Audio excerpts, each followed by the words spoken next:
நட்ட நடுநிசி இரவுல திருடங்க கூட வரமாட்டாங்க. ஆனா இன்னைக்கு நம்முடைய சென்னை மாநகரத்துல போலீஸ் வந்திருக்கிறாங்க.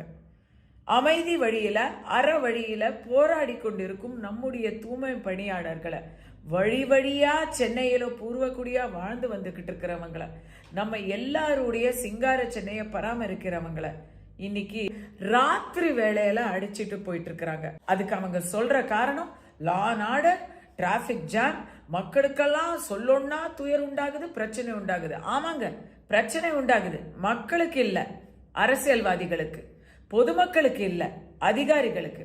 போராடுறவங்களுடைய நியாயம் இன்னைக்கு மெயின் ஸ்ட்ரீம் மீடியால வர ஆரம்பிச்சிடுச்சு. மக்கள் எல்லாரும் கவனிக்க ஆரம்பிச்சுட்டாங்க.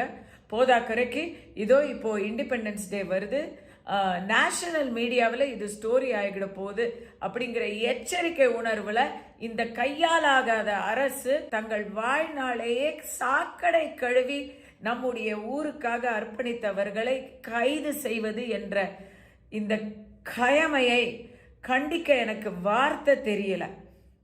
தமிழக அரசை கேட்கிறேன், அதன் அதிகாரிகளை கேட்கிறேன், முதலமைச்சர் ஸ்டாலின் ஐயாவை நேரடியாக கேட்கிறேன். சமத்துவம், சமூக நீதி, சனாதன ஒழிப்பு அப்படின்னு எல்லாம் பேசுறீங்களே, இதோ சம்பளம் கூட கொடுக்க உங்களுக்கு மனசு வரலையே. இதுதான் உங்களுடைய சமூக நீதியா? இதுதான் நீங்க தமிழையும் தமிழகத்தையும் தமிழர்களையும் வாழ வைக்கும் அவர்களுக்கு செய்யும் உதவியா? ஏழை எளிய மக்களை, தங்களுடைய வாழ்வாதாரத்துக்காக போராடிய மக்களை கூண்டல அடைச்சு நள்ளிரவுல கூட்டிட்டு போறீங்களே, இதுதான் உங்களுடைய இரும்பு கரமா?